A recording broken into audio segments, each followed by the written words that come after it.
And for that matter, even in Honduras, you go to Honduras and ask people the herbs I use, they don't even know them. Because they're too busy reading herbal books. And they're not in the herbal books. And those that are in the herbal books are hybrid. I wish very much that you could meet Dr. Anthony Andoff. He is, I guess they call him, you can keep it over there. But Tyler? He calls him an ethnobotanist. Something, whatever. Herbology. He went to school and got that.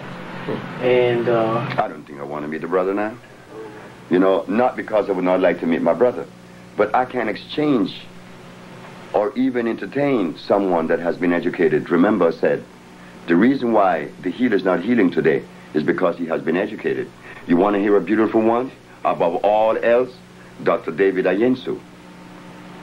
Dr. David Ayensu is a member of the Smithsonian Institution. There is a program out known as East Meets West, meaning African or Eastern medicine against Western. They begin to show where this African in Africa took some herbs and put on this lady's head because she was crazy. He took a knife and opened her skull. Ooh. He took some smoke and he smoked her around. And Dr. David Ayensu is talking about the herbs of his people. He's from Ghana, and he's a member of the Smithsonian Institution. Dr. David Ayensu is the brother that is looking for the cure of leukemia using the pink periwinkle, the rosy periwinkle. Well, I don't know how Dr. Ayensu expect to derive from the rosy periwinkle the cure for leukemia when the rosy periwinkle is also an acid plant. And as for leukemia, we have cured leukemia long before Dr. Ayensu even dreamed of coming on with the rosy periwinkle. But we go back again, and we find that in the end of the program, East Meets West, which is approximately a 25 years old program, showing, comparing Western medicine against ancient medicine. And guess who wins every time? Ancient. No. What? No. No. Western medicine, the allopathic. In the end, Dr. David Ayensu and his colleagues said, well, you can clearly see that traditional medicine, you know, is all right, you know, but it falls short because you can't really measure the dosage for consistency. So modern medicine is by far the best. And they end the program. I said, that was so beautiful. But I knew that the day would come in which the philosophy that Dr. David Ayensu is supporting and the African BioMineral balance would come face to face one day. And it happened. Dr. David Ayensu called me and said, I've heard about your works on leukemia, but we are looking for the cure of leukemia with the rosy periwinkle. I said, Dr. David Ayensu, we already cured leukemia, so you could just squash that. Just go to something else. But that's 12 years ago that I told him that. 12 years ago, Black America, and still now, does not show the interest into our health and healing the way we should. All of the healers in New York, and I could call their names, they all read books. If I take Dr. Phil Valentine and Dr. Love and Dr. this, that into the forest, they would know a natural herb from an artificial one. But we can't blame the brothers. No. They was ill prepared because they were prepared by Caucasians. Well, on the subject of you're not wanting to meet up with a particular individual, this is for clarification. Yes. It's not that you don't want to meet them, but based on your experience of dealing with individuals who come with certain credentials and paper from the establishment or the system schools, that you know that there's a great difficulty in a back and forth in a sharing. Your response? My response is this. We are told that the brother that the sister want me to meet is an ethnobotanist. What do they cure? He researches different plants. I'm only asking, what do they cure? Research is 150 years old. We could research and research and research and research and research. We want to cure. We don't want to research and just research. What does he cure? Well, he has different plants. He tells you that you can take that will cure. No, hold it. How does he know that? What does he cure?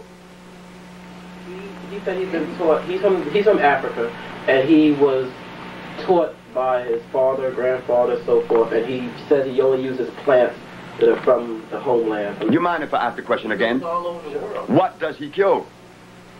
Any disease. He cure AIDS? I'm sure he does. Well, that's good. If he cure AIDS.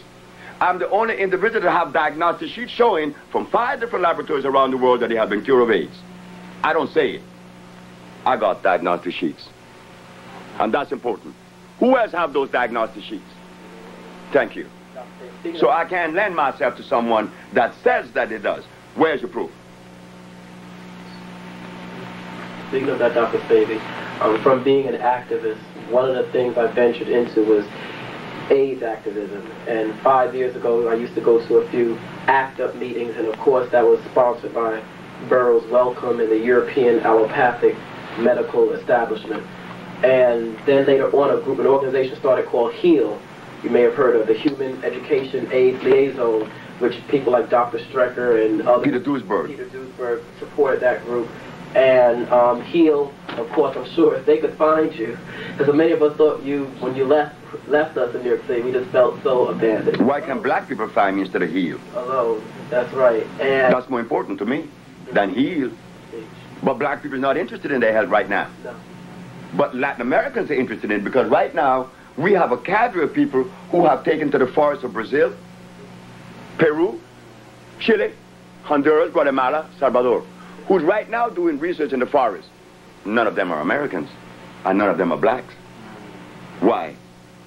We talk, and we talk, and we talk, and we research, and we research, and we research, and we spend all of our life researching, and disease is running rampant. And not only that, every minute in our communities right now, we don't need to go with the sorrowful story. Well, you have to start someplace. You do have to begin in research. That's a sorrowful position. Well, we have black. That's a very sorrowful position. If you don't know, you got to start somewhere. How long is research? My research took me 2 years, and we cure sickle cell anemia. We cure AIDS, and we cure blindness. 2 years of research. But these other men have 25 years under their belt, and what do they cure? You're absolutely right on that. But what I was saying is you had to start in research in the beginning. But in the beginning, it wasn't even, I call it research, because my grandmother was the one that did it. See, my grandmother was the healer. And she didn't go to school. So what kind of research she could have done?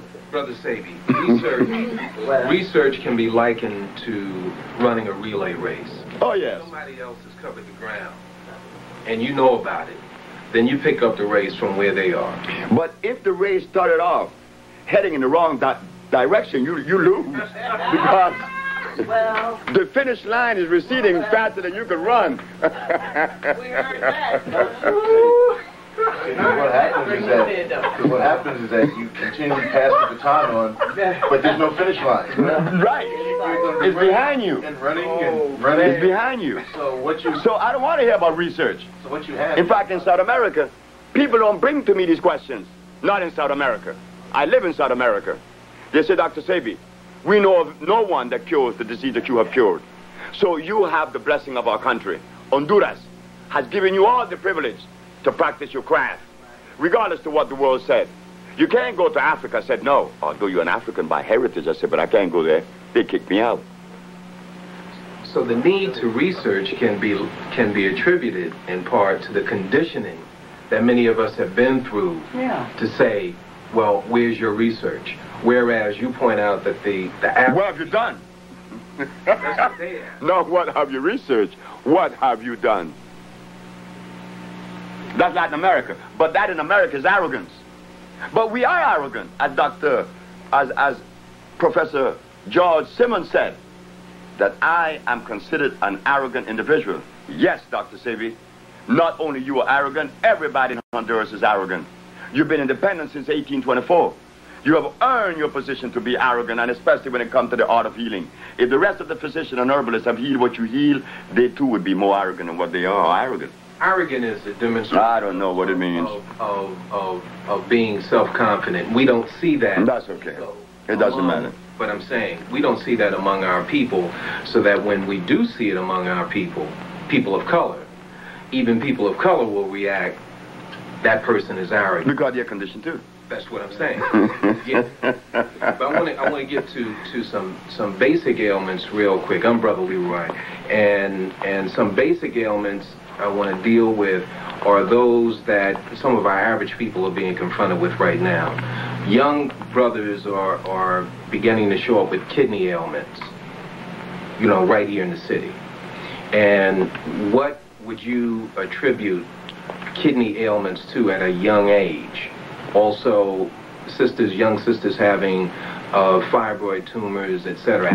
Reproductive problems. Reproductive problems at a young age. When we say young age, in their 20s, something that would normally show up later on. Thank you. The male and female. Would you say that starts in the colon? No. It doesn't start in the colon. What happened? I used to say that too, that every disease begins in the colon. But if that was true, what have us eating the things that go to the colon that makes us sick? Why are we eating the things that enters the colon that makes us sick? It is before the colon, right here. The mind. Not the mind. I don't know what the mind is.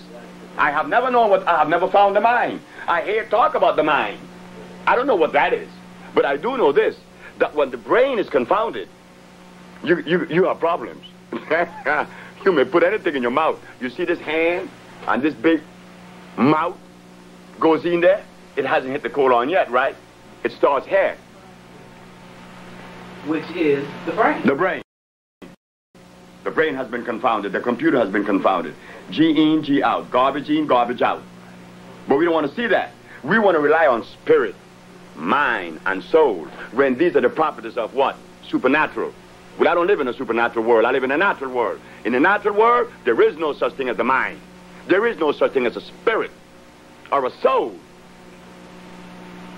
You know, you mentioned on one of your tapes about you wanted to become so spiritual, and you went and you met some of these people, and they had a stomach that was meeting you in the door, and you said, "This is spiritual. I don't think I want that." No, I don't subscribe to spiritual, because all the spiritual people are big and fat, and they got problems with their head. So I knew there was something I had to stay away from. You know, I didn't pursue it any longer to investigate to see if they were believed in this or not. Dr. Sebi, also to ask you that question, as far as our people and the New Age movement are caught up in this spirituality gig right now, what is the relation, you would say then, between this spirituality, or let's say in the motherland or here, or in the Native American, the Native Aboriginal healers or witch doctors or roots people? Is there a science, or is it fantasy, or is there a combination? What's the reality in that matter, of this spirituality? I don't know what it is. Because if it is so equitable, I mean, among the Native American, the indigenous Indians, as we call them, the highest alcoholic incidence in the world is among them. How come they can't even cure that? We got problems. Among the Africans, they eating gari and bush rat. What happened to them? We have problems. Spirituality is a word that came out of Europe. Even the very word is European, like the word African. That's not African. That's not us. That's European. The country is called African, and by them, you call it African. There's a word they call spirituality. What is it? I don't know. Yeah. Not even interested. I find it that if you were given the assignment to open a school, not here, please, open a school and get your teachers to start teaching, where would you begin? Would you begin in research, or what would you do? Or show me each plan, or how would you go about it? Oh, I got to go way before the plan. I got to show you where we were derailed and change that environment, that brain environment. I have to change that immediately, that you could begin to see. Because with the images that you're going to see are not the images that I would see, because all of us are individually put together. We are unique, unlike the other. I would put the individual on a path that would avail him the privilege to see. And in seeing, then he could make a right decision, a good decision. That's all I did. And my grandmother started me out by understanding that I was not supposed to listen to anyone. No one but yourself. And if I have to go outside of me, train your eyes towards Mother Nature, the forest. And I would do the same. Dr. Sebi, going back to these diseases and ailments, I know a lot of brothers and sisters who are living and those who have passed on from this quote-unquote AIDS. As a matter of fact, a young brother who was in Bellevue Hospital, who I went to see him 3 days before he died, of so-called Kaposi sarcoma, and they were giving him chemotherapy, and in his last days he suffered. And the question I want to ask you, with the body, is there any way that we can, of any disease or ailment, is there ways you can halt the progression and totally eliminate Kaposi sarcoma? And the diseases that you've dealt with, the AIDS, cancer, leukemias, to arrest the progression and eliminate all the whatever symptoms, damage. But that's what we've been doing for the last 20 years. And restoring the full body back to. But that's the only way you could cure. Right. That's the cure. To remove that particular erosion, to remove that particular condition, whatever condition, whether AIDS or blindness, and restore 100% health. That's the only way I could do it. Through what? An intracellular cleansing. This is what is done in Miami. We put together our compound based on an electric system. Where do you go in America or in New York and find electric food in a bottle? Where do you go? And the body is electrical. We only have to ask that one question. Is the body electrical? Yes. So therefore, it necessitates electric food. Well, where do you find that in New York? Thank you. Well, we're going to do our last segment, and in just a couple minutes here. So, anybody got a real quick question? Very quick. Yes. Being that everybody's now concerned with the AIDS, so-called AIDS situation, epidemic, what have you, I find that the so-called lesser diseases have been virtually ignored, such as herpes and lupus, yes, sickle cell anemia, diabetes. Right. And specifically, I have an interest in the sexually transmitted diseases, so-called sexually transmitted diseases, because that seems to be what plagues the younger generation, and everybody, actually. Yes. So, once again, in the early 80s, where you had, the herpes, it was forgotten about for AIDS. What about the herpes situation? Can we answer that in the next segment? Just hold on to that answer. Thank you very much. Okay. Okay, good. Everybody's forgotten about the, one thing for the other thing. It's a matter of media. Go ahead. The answer to that. It was asked about the sexually transmitted diseases. Those that are lesser are considered lesser, but they are not lesser. There's only one disease. There's never been two diseases in the world. There's only been one disease, the compromising of the mucous membrane. And the mucous membrane of the African has been compromised 400 years now. What has the African ate since he left Africa that is really equitable to his system? What? He has not eaten anything. So therefore, the biological structure has been weakened over a period of 400 years.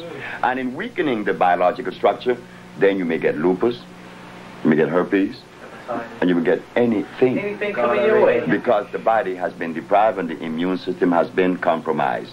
And the immune system is responsible for diabetes, for leukemia, for sickle cell, for every disease in the world, including death. So don't only attribute AIDS to the immune system. If your immune system is strong, you cannot get sick with any disease. So we're going to straighten that.